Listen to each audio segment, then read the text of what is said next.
This is CB Bowman Live on Thursdays. And on Thursdays, we talk about workplace equity and equality.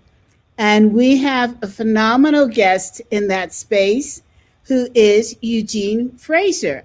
And Eugene is a fellow MG 100 member. So I just didn't bump into him, at Saks Fifth Avenue um, or the Jaguar dealership. We have known each other and we are working together, and he is just a fantastic human being. But I will warn you, it's going to be hard for me to get in a word edgewise because Eugene can talk. So Uh, I'm you're just setting a laying, precedent, PD. I'm laying the groundwork here. You're setting a precedent.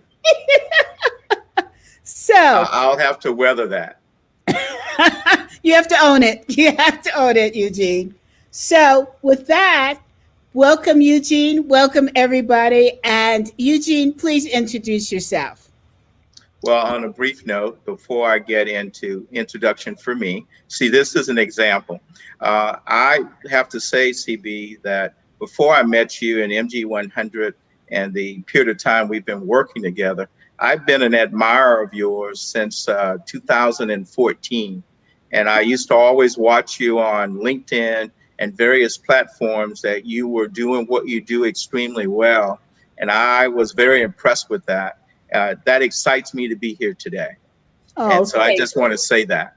And briefly, in terms of who I am, E of Choice and Associates, I'm doing a lot of work right now in a combination of three spaces.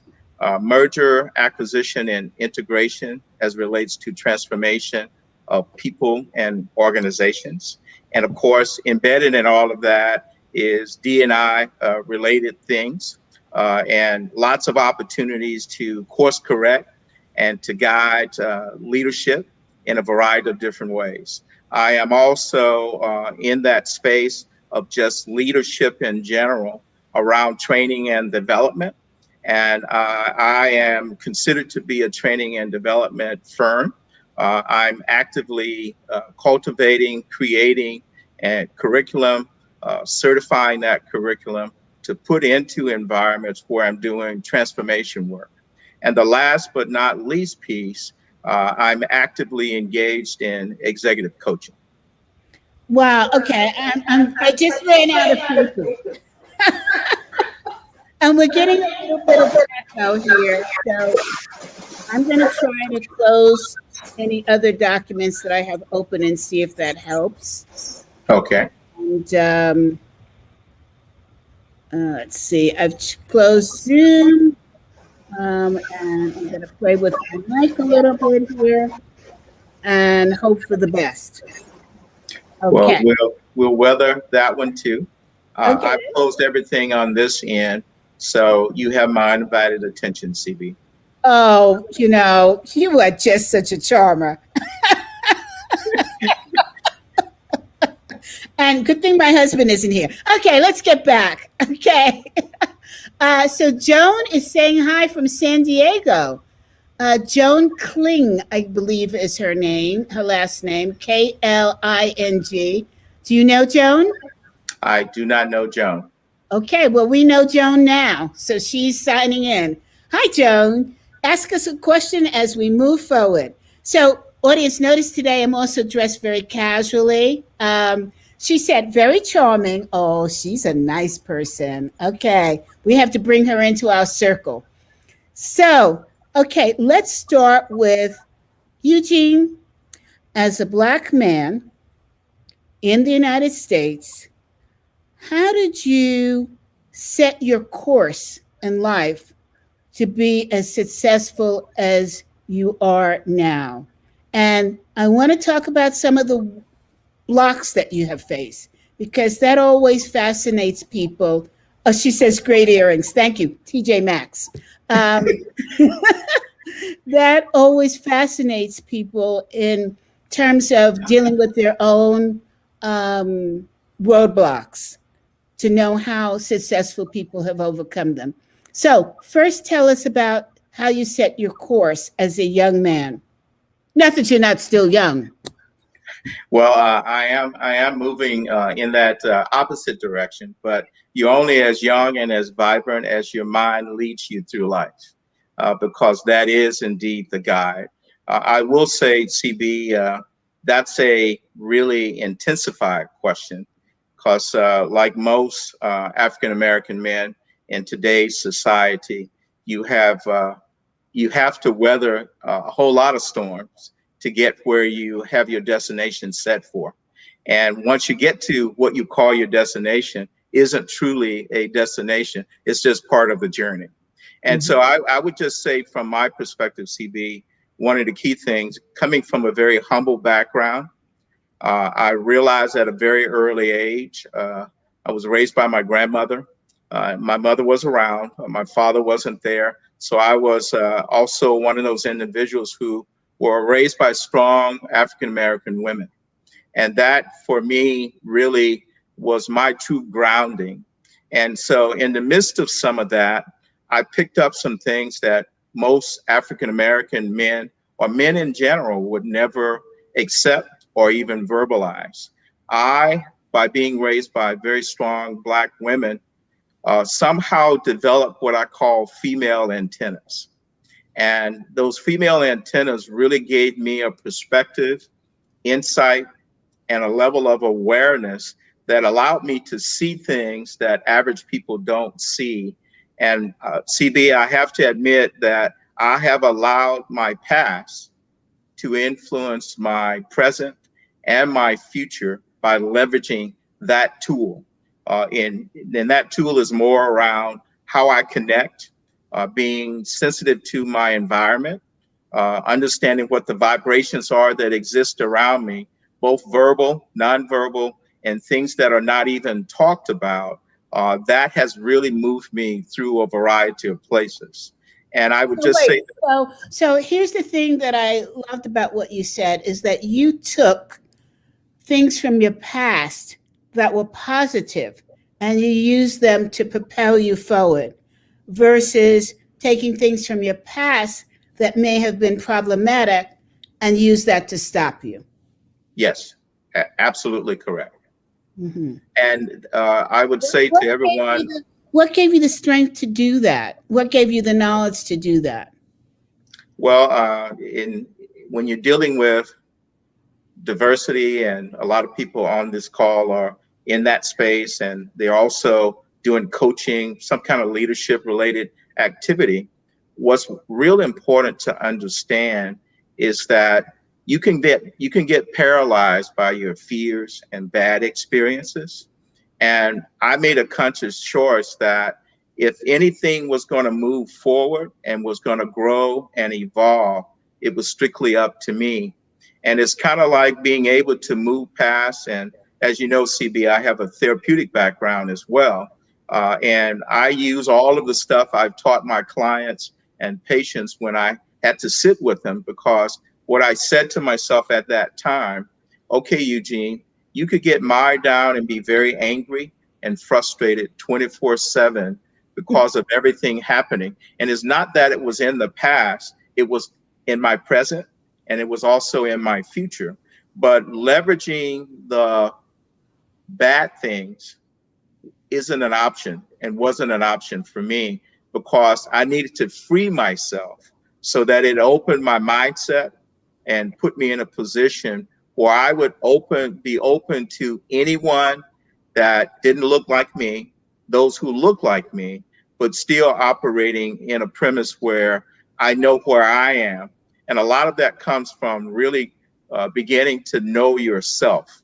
And that's a But, journey in itself. but Eugene, you're talking about very adult like decisions. I want to get to when you were a young kid, when you were 10 years old, 5 years old. What were the triggers that led you down this positive path? And I know you say that you were raised by strong women, and shout out to strong Black women. Um, but beyond that, there was Okay. something in you, something in your mind that gave you the power to recognize these your abilities and your assets, and to recognize right from wrong in terms of what was going to hold you back. What was that? 10 years old, 5 years. What were you thinking? Well, you really nailed it to the head here. And CB, I tell you, she's the kind of person that will get to the core, whether you like it or not. And so I appreciate that about you. But let me start by saying, at a very early age, I can remember back in second grade, actually, there was something that happened to me back then that really began to change my life. And it was more from an education standpoint. And then I'll add some other pieces and give you some context in terms of ages. But a second grade teacher, I had some homework to do. And the second grade teacher called me out on the next day. And she said, everybody turn in your homework and turn it in. And she looked at the homework, and mine was fractionally done. It wasn't fully complete. And she said, and her name was Miss Pettis. She says, Mr. Frazier, come here. And so I walked up front in the school room. And this was, by the way, in the Deep South. It was one room that had 6 grades in it, divided by curtains. And so she said to me, you didn't do this homework. And I heard my mother and my grandmother say, boy, don't you ever say anything inappropriate to adults. So I said, I thought I did my homework. And she said, okay. She says, I need you to go over in that corner, sit in that chair until I called you. And it was supposed to be a 5-minute timeout. It felt like 5 years. And sorry, I felt emotional about it then. And that set a premise for me in my life. And she said something to me, and I didn't put it all together until much later in life. She says, Mr. Frazier, if you don't have time to do it right, when will you have time to do it over? And I have utilized that mantra and phraseology throughout my entire career and my entire life. And so I don't like doing anything marginally. If I can't master it, Give us that again. If you don't have time to do it right, if you don't have time to do it right, when will you have time to do it over? have time to do it over. The other key thing that also propelled that, being of very humble means, at age 12, I was doing manual labor, mixing mortar for brick masons, little tiny thing going up and down ladders with 100-pound shingles on my shoulder to give to roofers while they were roofing houses, and would literally work for $5 to $6 a day. And I made a decision at that particular time in life that under no circumstances do I want to be at the feet and heel of anyone from a labor perspective. So it was never really talked about or pushed as it relates to education, but I had a thirst always to know as much as I could know and to leverage and to utilize that in any way I could. And coming up in the Deep South, and I'll give a little history lesson here along the way, the Black schools that I was in, as I talked about this one-room house with curtains in it, and the heat for it, we had to go out and we would take turns as kids going out and getting coal in the yard to bring it back and put it into a potbelly stove. In conjunction with that, going from one school to the next before segregation occurred, those environments, we would have books that would be anywhere between 5 to 7 years behind in terms of newness. And some pages were missing, Things were torn, somewhat disheveled. And what I realized in life was that when those pages were missing and the 5 to 7 years were behind, I always grew up feeling like I was behind.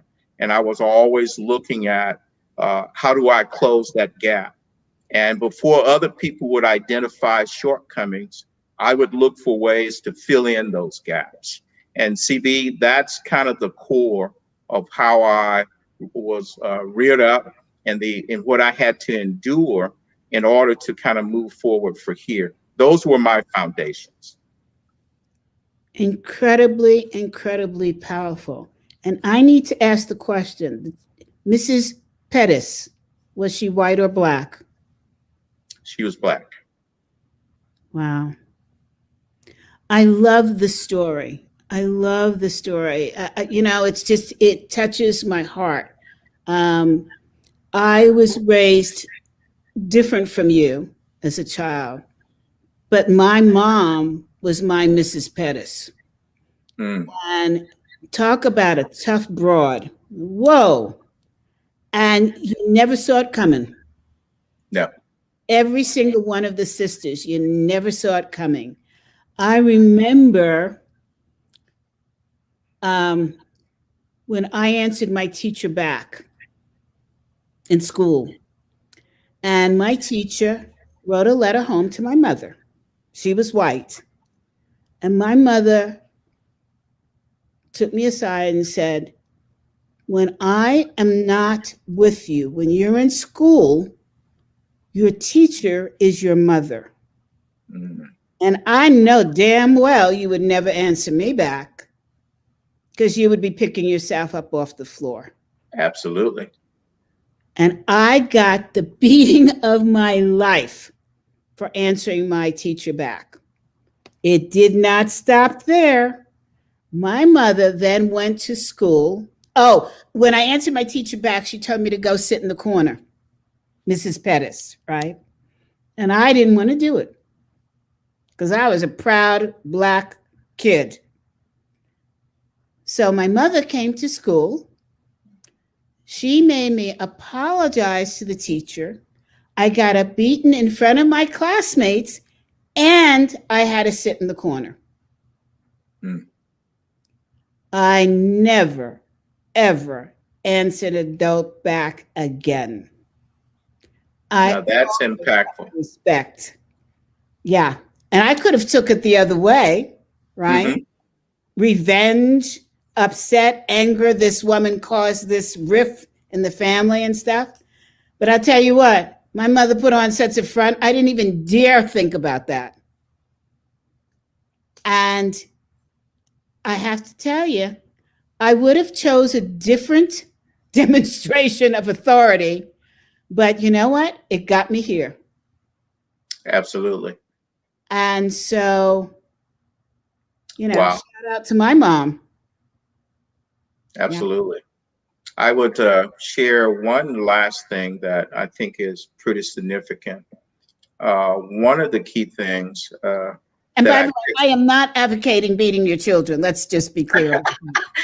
No. Well, that's a different podcast. Yeah, exactly. So one of the key things is during that period.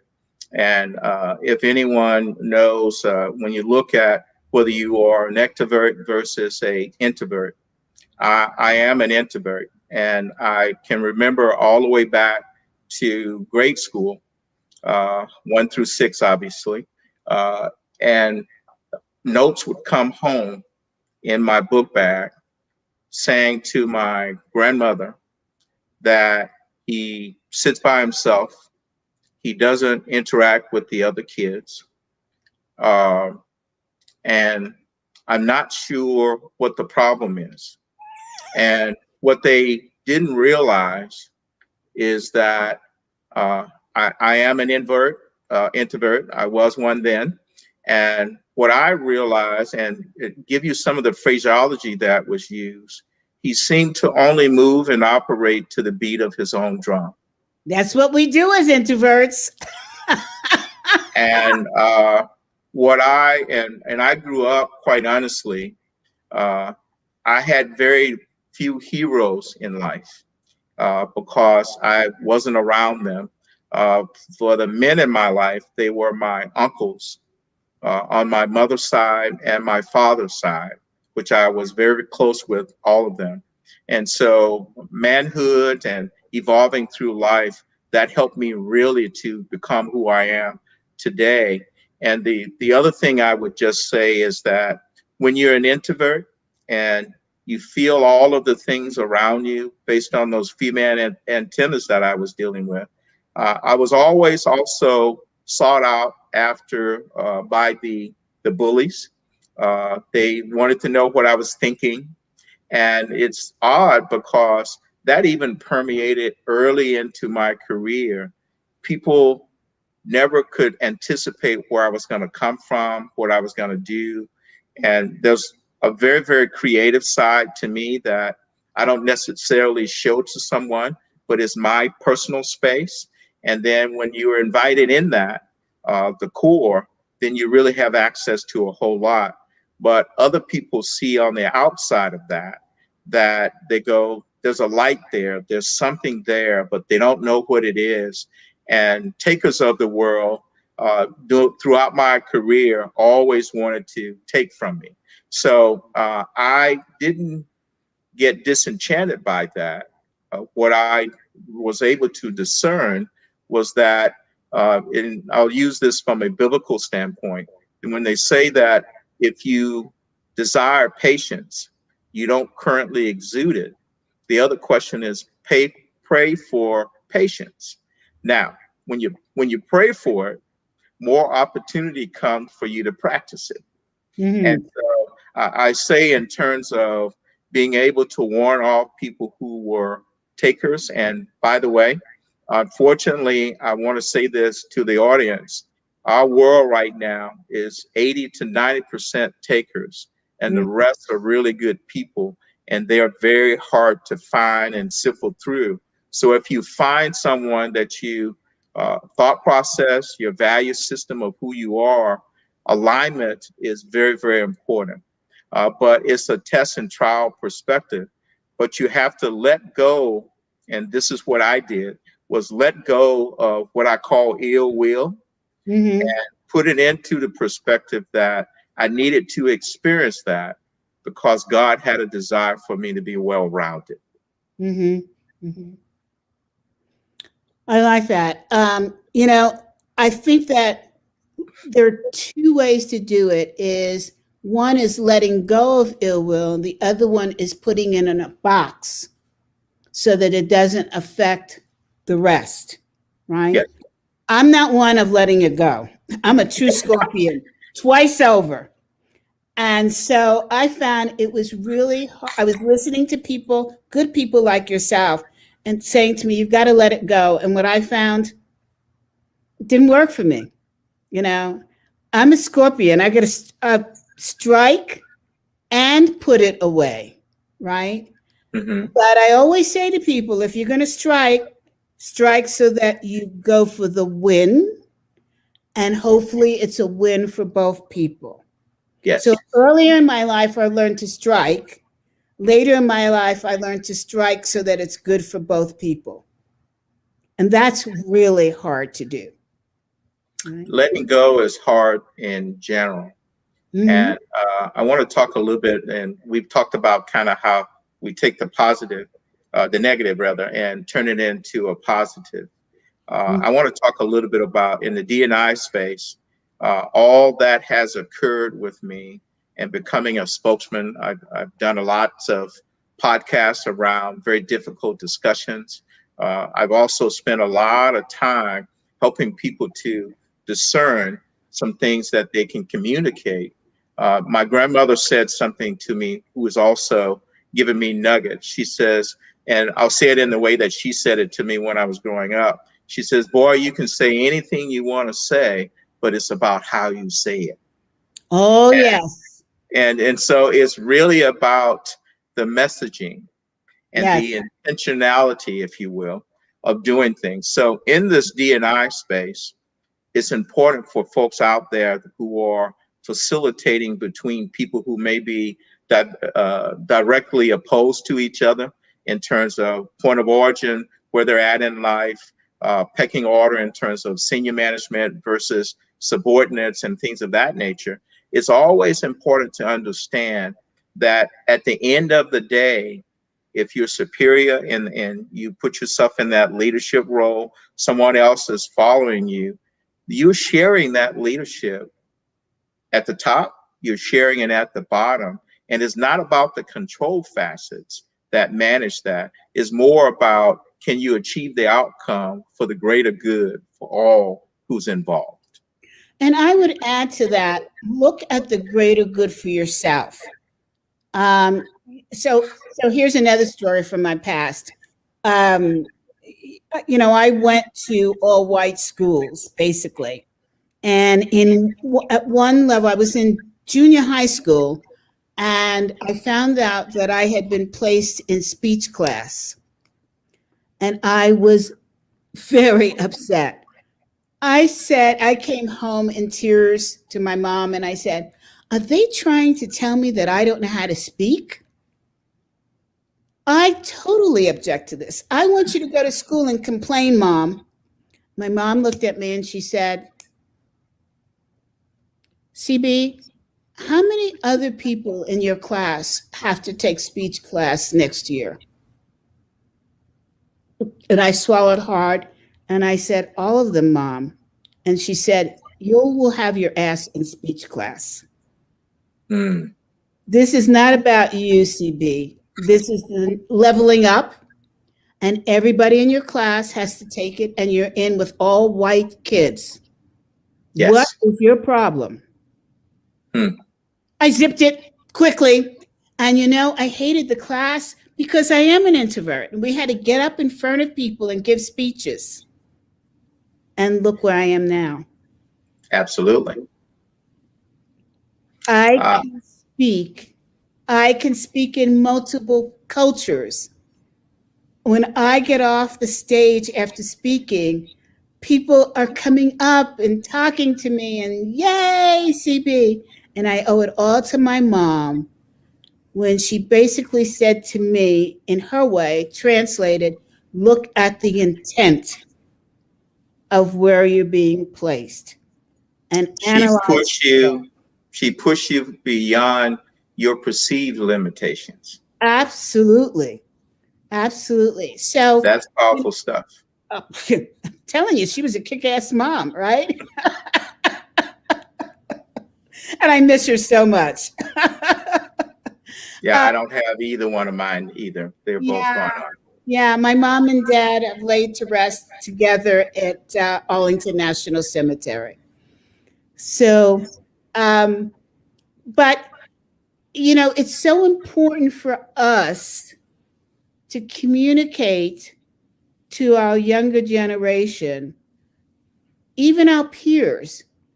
You and I have had the honor of being with strong people that actually understand how to interpret and how to move forward and when to move forward and what to say and how to say it. And we still learn every single day. Absolutely. And, it's so important for us to communicate that to the younger people coming up. And I know that you have raised two strong daughters. Yes. What are the key lessons you've taught them? Well, so I have two daughters. My oldest is a pharmacist, and my middle one is a human resource executive. And part of what I've done growing up in a divided or broken family, I would say, where my father wasn't around, I made a conscious decision to leverage all of the conversations I had with my father as a young adult. And by the way, I also toss out there, I left home at age 18 Get out. because, yeah, I did. And never went back other than to provide additional support to everyone else. But when I left home, I needed to have my own space so I could spread my own wings. I didn't have my own bedroom until I was 18. And we were in small environments and things of that nature. And so, one of the key things I wanted to do, CB, was to essentially be a model for my children. So, I have two daughters and a son, and my son is the youngest one. He's 27.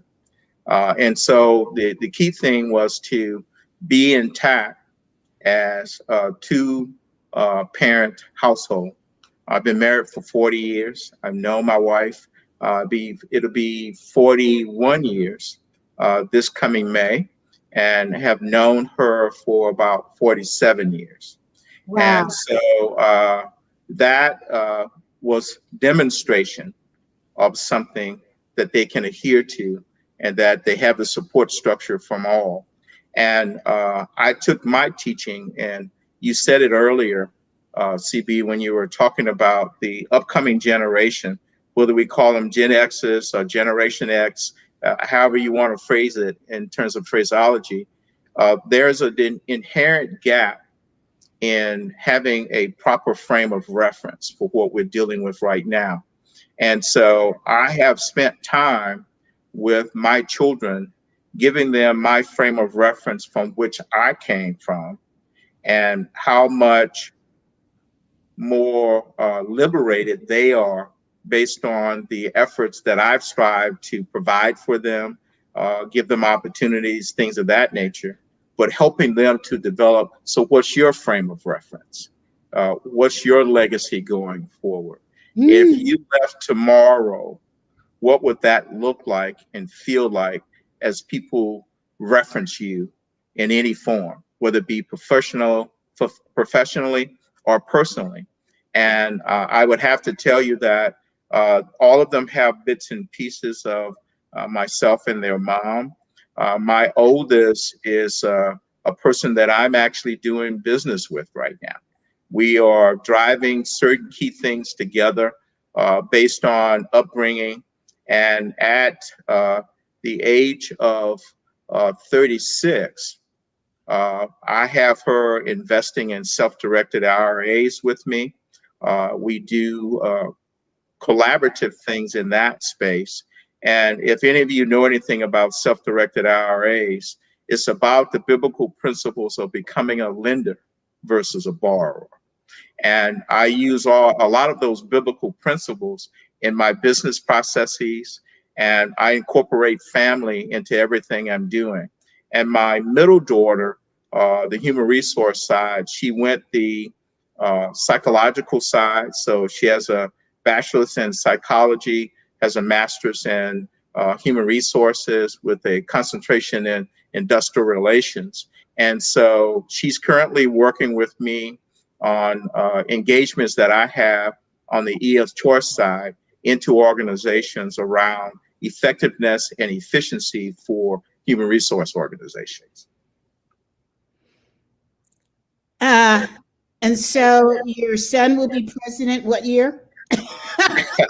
Well, so my what I realized between the two daughters, my wife is a educator, a retired one now. She was a high school teacher, so she taught the girls how to study, how to emphasize and really drill down on the key things they needed to execute on. And they did all of that flawless, and were cum laude in their graduations and things of that nature.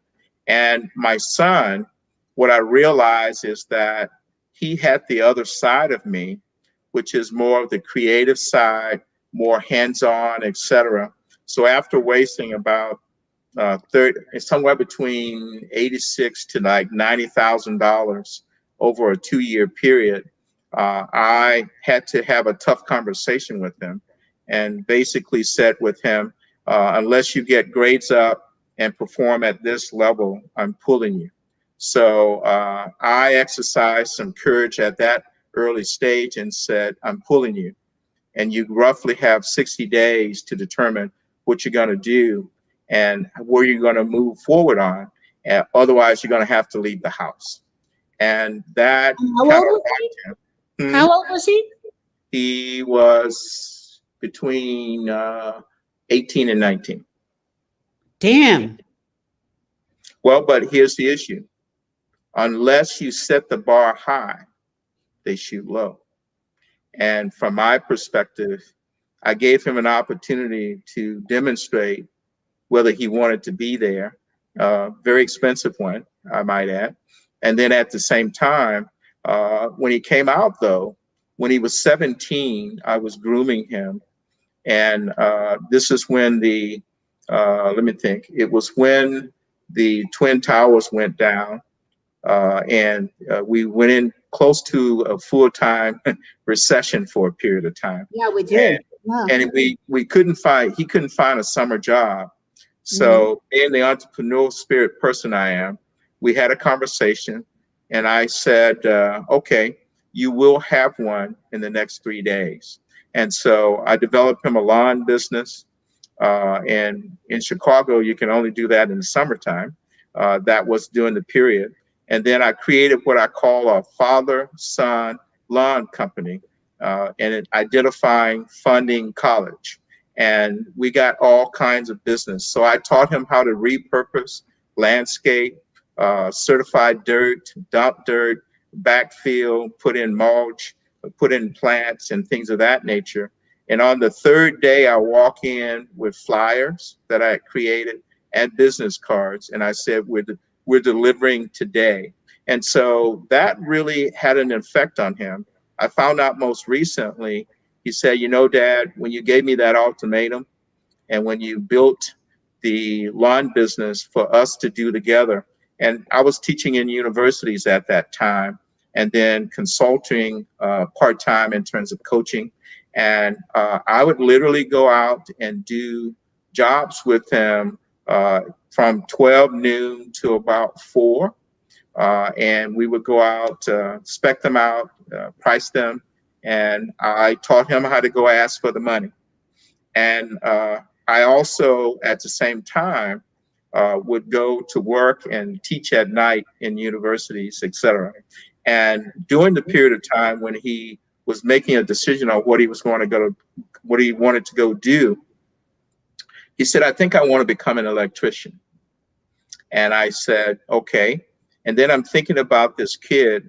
I'm out there grimy, dirty, and I'm doing as much work or more than he's doing on a lawn job. And I look over at him, he's standing up holding the shovel or the hoe, and he's looking into space, daydreaming.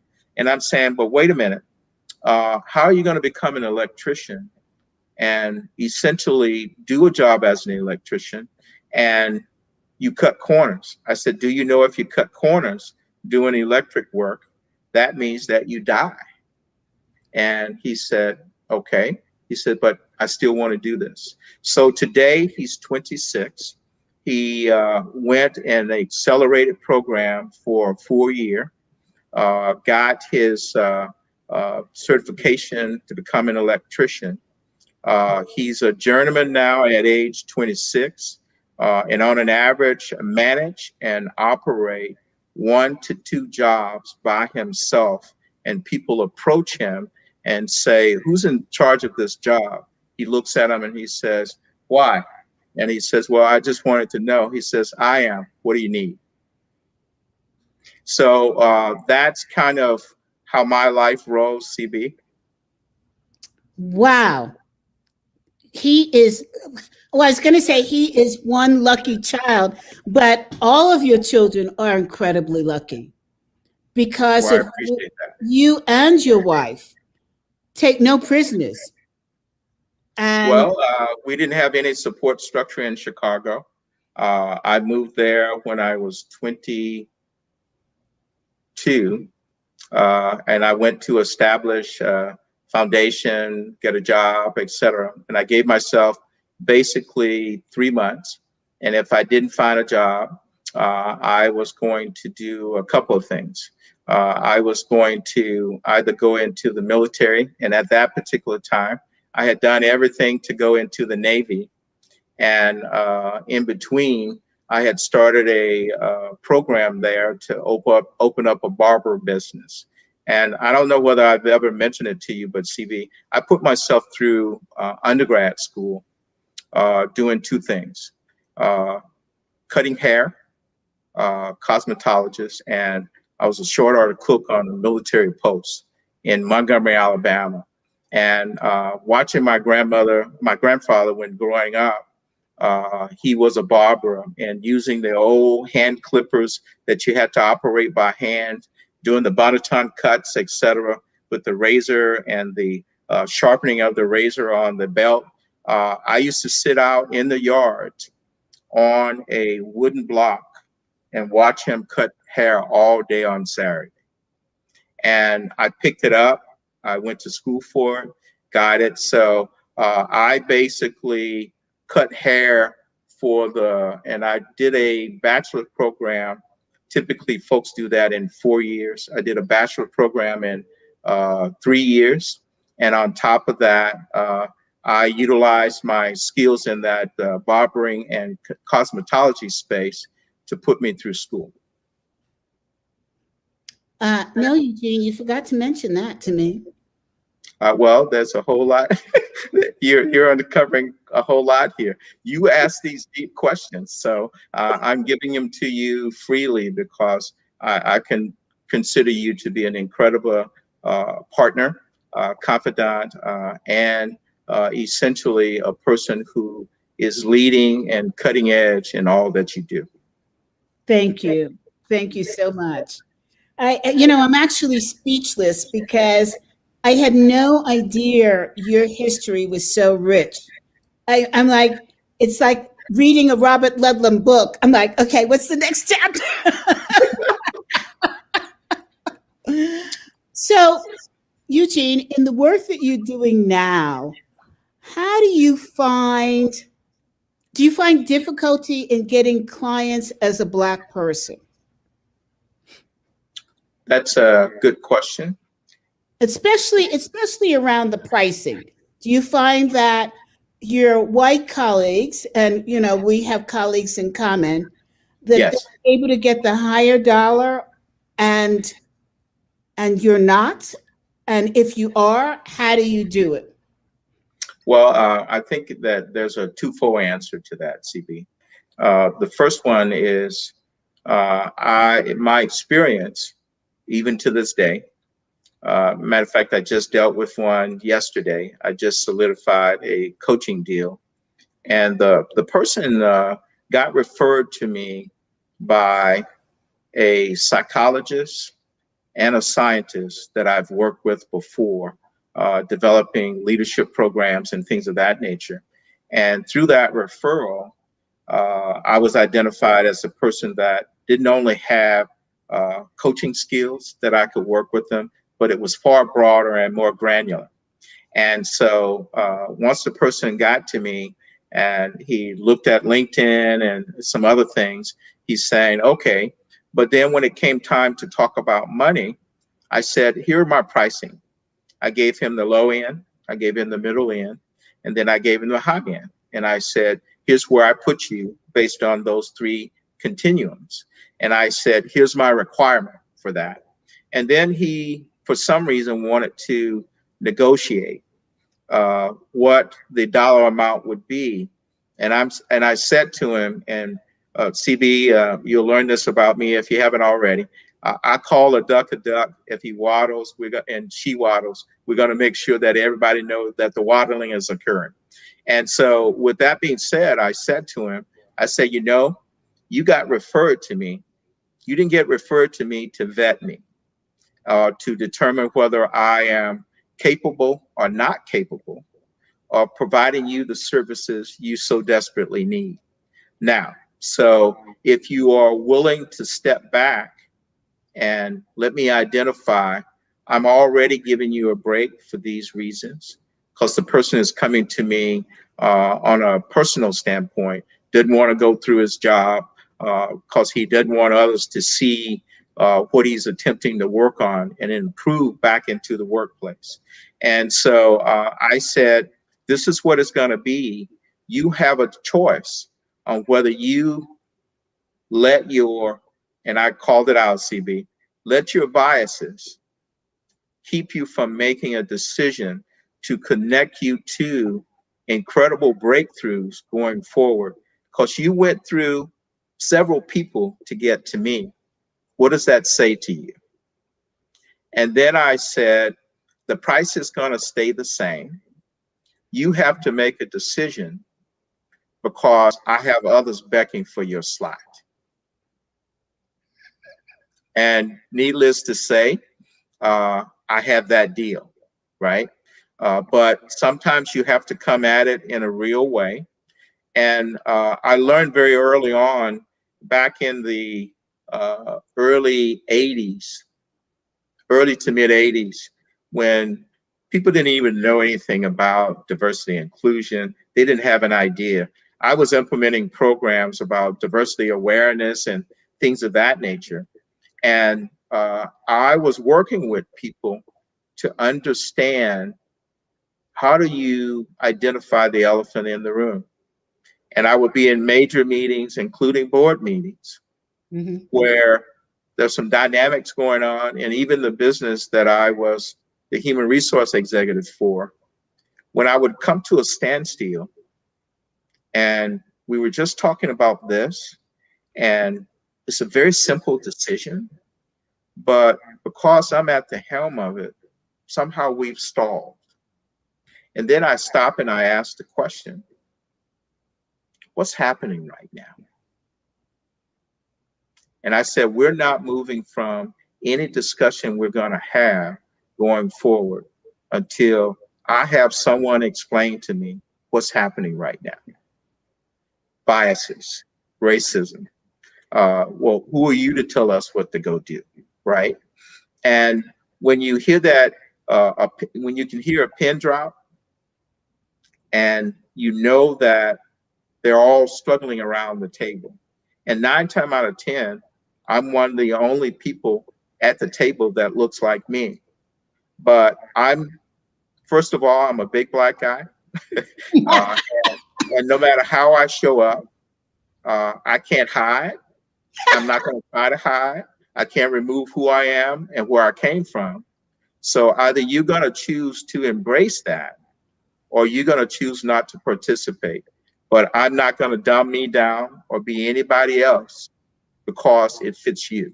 So now that's kind of a roundabout way of giving you an answer to what you're saying. And so definitely that discrimination is alive.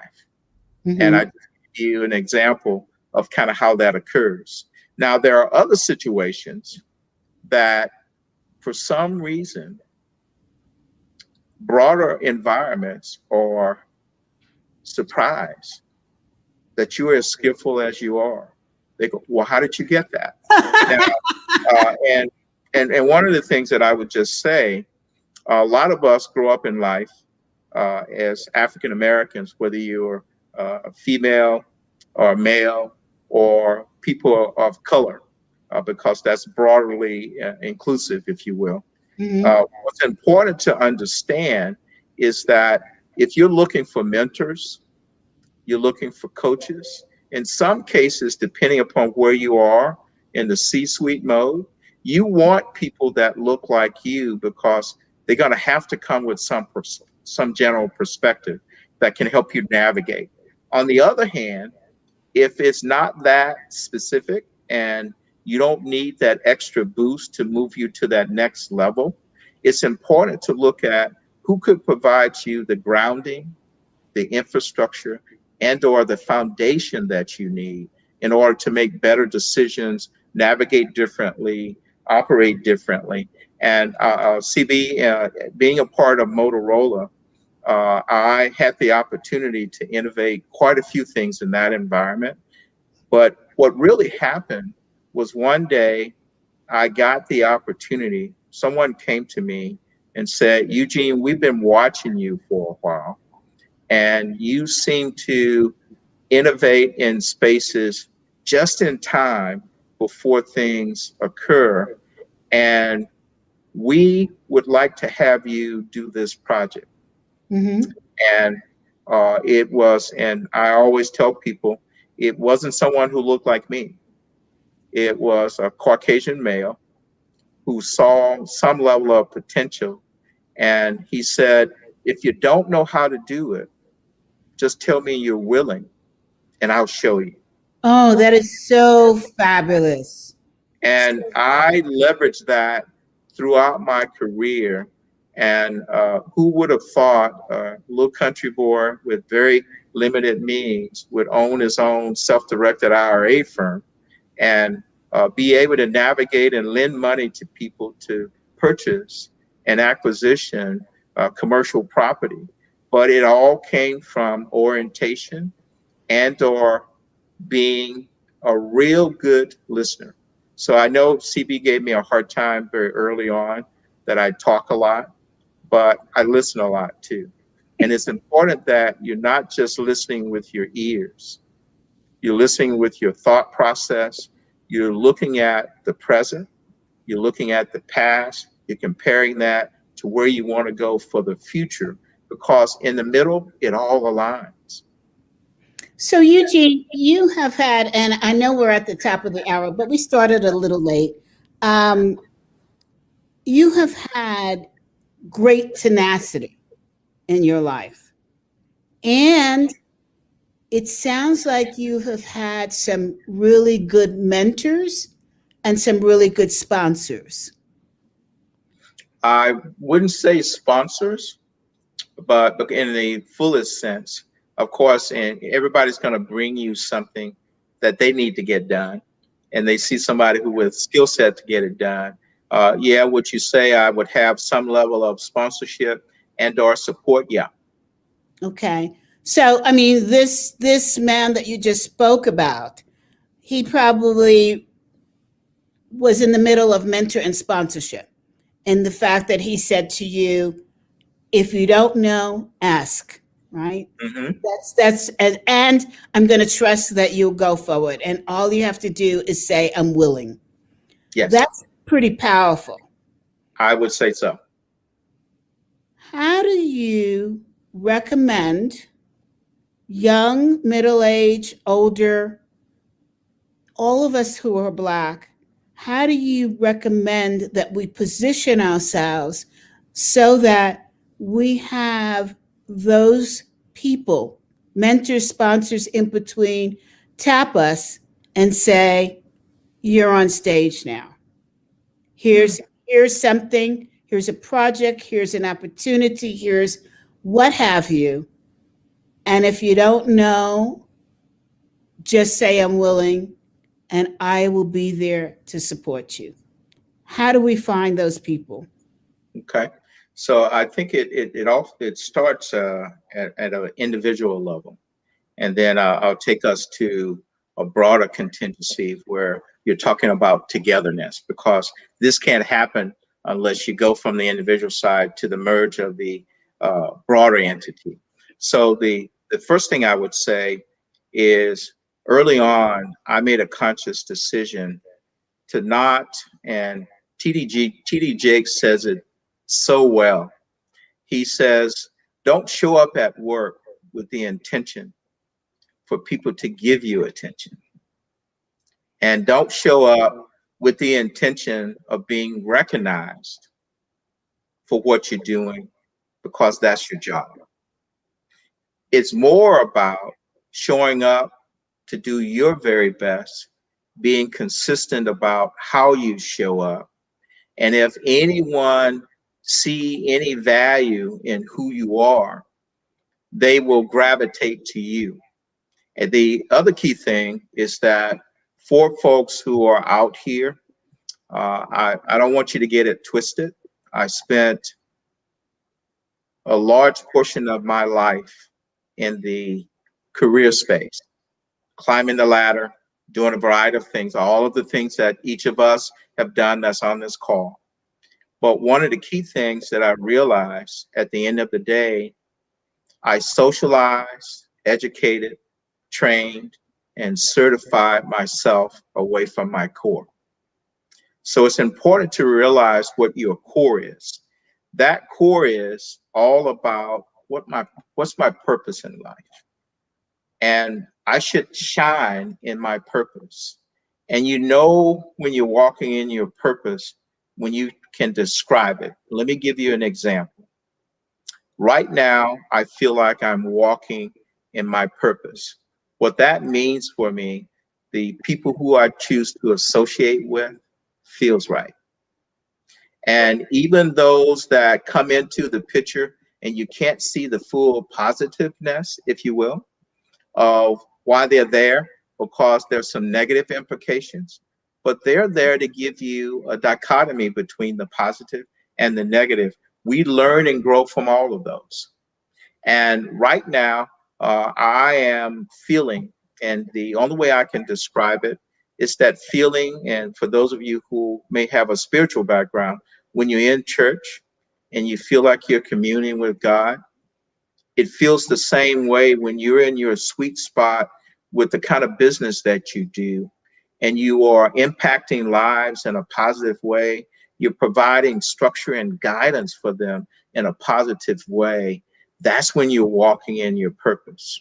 And remember that when you work on the job, that's not your true job. Your true job is after you leave the 9 to 5 or whatever shift you work. It's your purpose driven job that you are striving to live and operate for. And CB, people will see that whether you like for them or not. Mm-hmm. Yes. Well, it's a powerful way to end our discussion. And I really hate to end it because you've given such great advice, good examples, and you spoke your truth and you showed us your true north. And for the people that are listening now, or if they listen in the future, this is worth so much. You could take this conversation to the bank and you will get interest on it. So thank you so much, Eugene. Thank you, audience, for participating, for tuning in when we were a few minutes late. And I'm just speechless. And that's rare for me. So, hey, everyone, I'm going to see you next week on Tuesday when we do CB Bowman Live, Challenges of the C-Suite. And you know what? I think we have to have Eugene on that program too, because he could give us some really inside scoops on what are some of the challenges that people in the C-suite face that he supports them in resolving. So look for Eugene again. Notice how I do that, right? Yes, CB, I know what that means for me. Thank you so much for the opportunity, and it would be my pleasure. And by the way, for those of you who don't know, the Association of Corporate Executive Coaches will be having its conference May 6th, the 20th, June 3rd, and June 17th. And guess what? Eugene is one of the speakers. And we're going to talk about the futurist coach. So there's more to hear from our guest, Eugene Frazier. Eugene, thank you so much. Thank you. And bye-bye. Everybody, go with strength now and go with intent.